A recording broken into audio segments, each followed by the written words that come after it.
Camels, the cigarette that's first in the service, present the Abbott and Costello program. With the music of Leet Stevens and his orchestra, the songs of Connie Haynes and the Camel Quintet, tonight's guest, Miss Marlena Dietrich, and starring Bud Abbott and Lou Costello.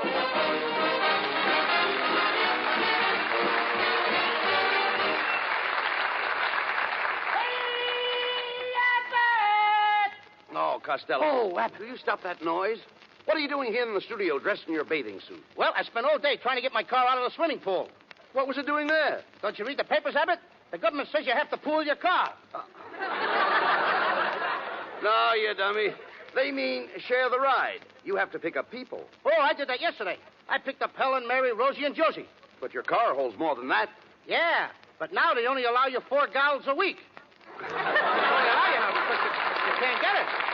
Well, never mind that, Costello. Where have you been all week? What have you been doing? Oh, boy, have I been having fun with Connie Haynes. No kidding. Last Saturday, I took her to a football game. What a game! What excitement! Any passes? No, her mother was with us. And another thing, Abbott, there was a man sitting next to us with a 6-month-old baby. All afternoon, the kid was crying. He was so hungry. Well, didn't the father bring a bottle? Yeah, but the kid wanted milk. Finally, to shut the kid up, I give him a penny. Well, did that keep him quiet? Yeah, but he kept waving the penny in front of my binoculars. It ruined the game. How did it ruin the game? All afternoon, Lincoln was playing in the backfield. No. Well, forget the football game. Much better this afternoon, huh? Yes, a lot better. We've got other things to worry about. You know, our announcer, Ken Niles, is complaining because he didn't have enough to do last week. Isn't that right, Ken? Yes, it is.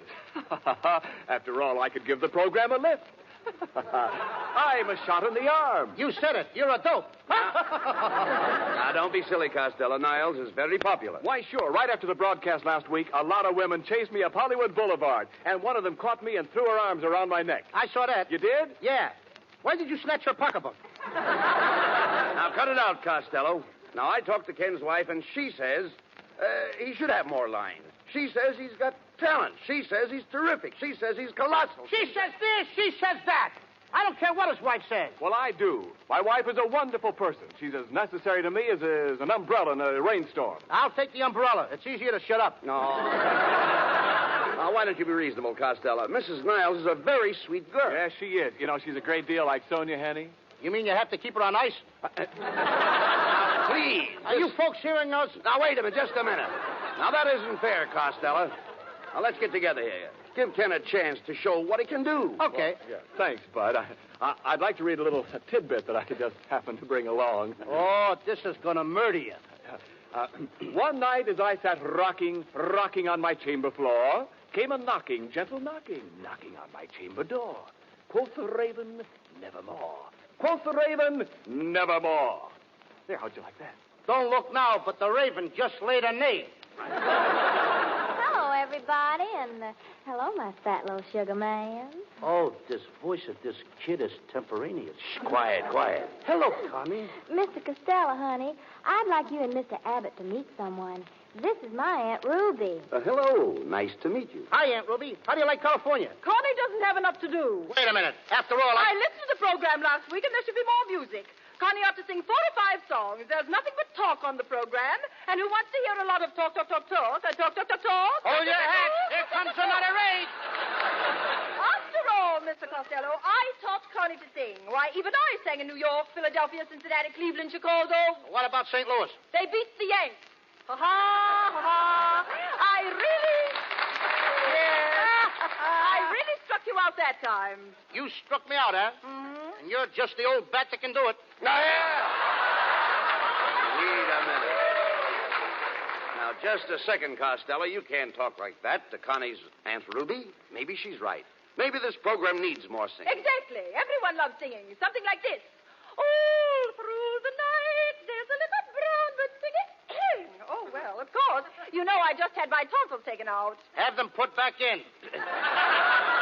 Costello, what right have you got to criticize? What do you know about singing? Now, look, Abbott, if I hadn't come from such a large family, I'd have been a great singer. What did the large family have to do with it? I could never get in the bathroom. Oh, no. Come on, Costello, make up your mind. Are you going to give Niles and Connie more to do or not? Why should I? If I give them more to do, the first thing you know, even the sound man will want more to do. And why shouldn't I? What did I have on last week's program? Nothing. Not even a door slam. I understand doors. I know doors inside and out. I talk to doors, and they talk to me. Well, what do you hear from the knob?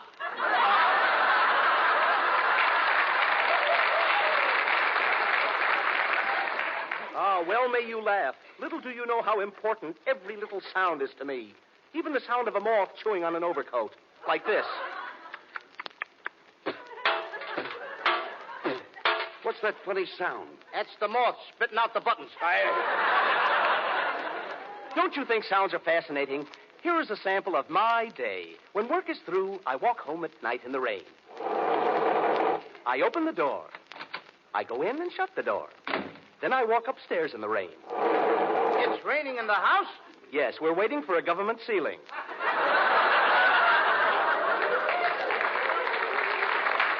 He must have a better rider than us, huh? Yeah, I imagine so. I jump into bed and sleep.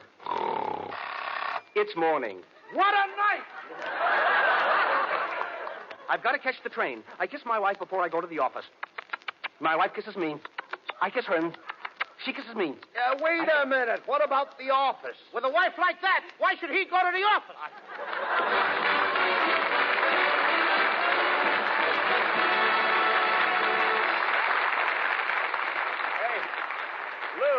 Lou Costello. Yes, sir. For me? Yeah. How's your spelling this week? I can spell anything. Okay. Spell crumpets. Crumpets. Yeah, crumpets. Crumpets. Yeah. No. Crumpets. Crumpets. Wait a minute. You left out the T. Today, I gotta have crumpets without tea. Well, why? I lost my sugar ration card. Now, wait a minute. Look, Lou. Ration card. Yeah. But anyway. Ration. Ration. Look, around here, you can't forget any T's. Why not? Well, because with us, it's important. In fact, with any cigarette smoker, T ought to be one of the most important letters in the alphabet. Is that right? Why, sure. T stands for taste and throat. That's anybody's own personal proving ground for cigarettes. The T-zone.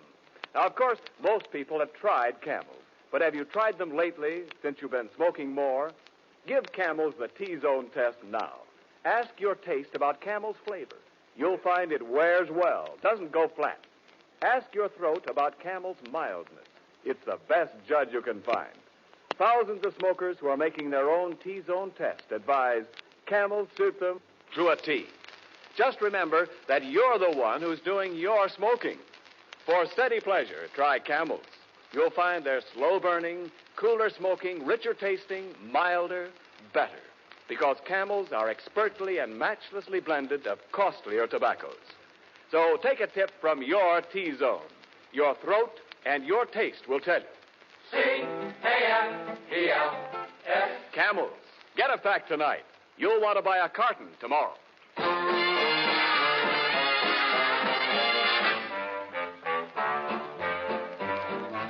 On a February morn, a tiny baby boy was born.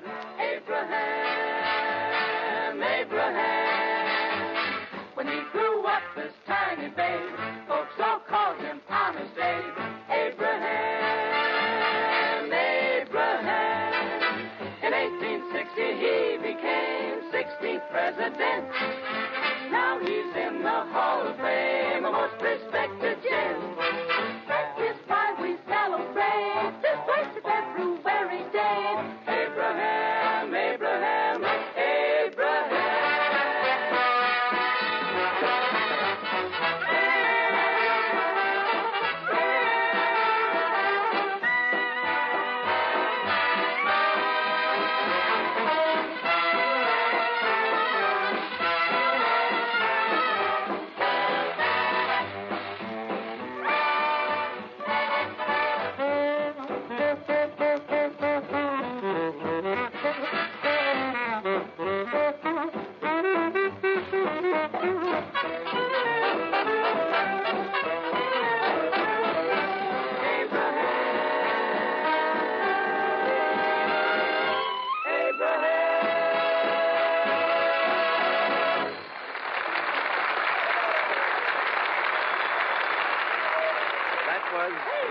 Stevens Orchestra with a Camel Quintet. Doing Abbott. Abraham from the Holiday Inn. And now, Abbott. ladies and gentlemen, oh, quiet. Abbott. What's the matter? Hey, look. Look what I got. Look at all the money. Wait a minute, Costello. Where did you get that roll of bills? I went outside for a minute. Just when I reached the corner, a guy ran out of the bank with a bag full of money, and he gave me some. He gave it to you? Mm-hmm. What did he look like? I couldn't tell. He had such a bad cold, he had a handkerchief tied across his nose. Well, you dumb cluck, that was a mask. The man was a bank robber. Oh, I don't think so, Abbott. He was the president. He offered to sell me the bank for a squawk. Sell you the bank for a squawk? Yeah, he said, one squawk out of you and I'll give you the business. Of all the dumbbells, why didn't you go into the bank and investigate? I did go in. And what a way to run a business. I walked in and a couple of clerks were playing hide and seek. That's ridiculous. Honest. One guy was hiding in the closet. The other guy was under the counter. There was nobody around to play with him. Then there was another guy. What other guy? He was trying to do tricks. Trying to do tricks? Yeah, he was laying on the floor trying to escape from a lot of ropes. And you thought he was playing a game? Fine time to play games. Huh? Yeah. Especially when he had a toothache. He didn't have a toothache. No, then why did he have a plaster across his mouth? The man had a gag in his mouth. If he did, he never got a chance to tell it. Listen, you should have taken the plaster off his mouth. I did. And right away, the guy started worrying about his rationing card. Worrying about his rationing card. Yeah, he started yelling, they took the sugar. They took the sugar. Oh, no, Costello. The man was yelling because he was stuck up. Stuck up? Sure. A fine time to get a swelled head. No. Somebody might have robbed the place. He did rob the place. Look, was there anybody with him? Just a woman. A woman. Why didn't you mention her before? She didn't appeal to me. Oh. Did you pinch her? No.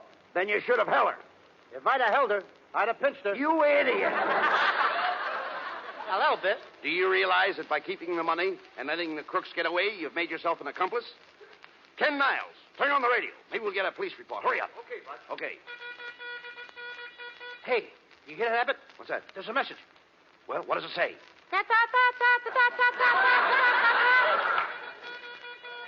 Attention all citizens. The Fifth National Bank has just been held up by Black Pete and his gang of desperate bandits. When last seen, the gang was headed for their hideout at Deadpan Gulch. Also at large is their accomplice, described as 5 feet tall. 5 feet wide, that is all. That's me, Mr. 5x5. Costello, you know the police are after you. Now, you've got to capture that gang to clear yourself. Now, you can't do it alone, so call a posse. That's the thing. Okay. Here, pushy. No. Here, pushy. No, Lou, please. Deadpan Gulch is in the heart of the cattle country. It's the home of the Western bandits and cattle rustlers. Then I'm just a guy, Abbott. I became a 3-letter man chasing cattle rustlers. Oh, how could you become a 3-letter man chasing cattle rustlers? I sat on a branding iron. But did that cause you to catch the rustlers? Catch 'em? I passed 'em. But this is going to be a long trip. Now, you'll have to get an outfit. What are you going to wear? I'll wear a 10-gallon hat, a tan shirt, a leather belt, and a bloodhound. What pants? The bloodhound. No, all right. Never mind the outfit. And another thing you'll need is a horse. Have you got a horse? Have I got a horse? Yes. I got a horse, and he's my pal. Well, that's swell. I eat with my horse. That's wonderful. I drink with my horse. I even sleep with my horse. You sleep with your horse? I got it. It's his blanket. Now, tell me, can you ride a horse? Sure, I can ride a horse. One time, Abbott, I rode 2 horses at once, standing up. I had my right foot on one horse, my left foot on the other horse. All of a sudden, we came to a fork in the road. Each horse went in a different direction. That was a laugh. Yeah, I thought I'd split. Well, never mind. The first thing you have to do is find the bandit's trail. When you do, you leap into the saddle and away you go. Your face is stern, your grip is sure, your clutch is firm. How's my transmission? All right, listen, please keep quiet. Then you ride. You ride out across the prairie. You ride for hours and hours on end. That sounds logical. Don't interrupt, please. You ride and you ride until your trousers are worn thin. Finally, there you are. I knew I'd come through. Yeah. Well, Costello, what are you going to do? Are you going out after the bandits? Are you going to clear your name? I'm going to clear my name, Abbott. Attaboy. I'll do it. I knew it was in you. I'm going to get it out of me right now. Come on. I'll get them bandits. But just tell me one thing. If I get killed, what's going to happen to that little fellow that depends on me? The poor little fellow won't get anything to eat anymore. That poor little fellow won't even have a roof over his head. If anything happens, Abbott, it'll kill him. The poor little fellow. Costello, who is the poor little fellow? Me?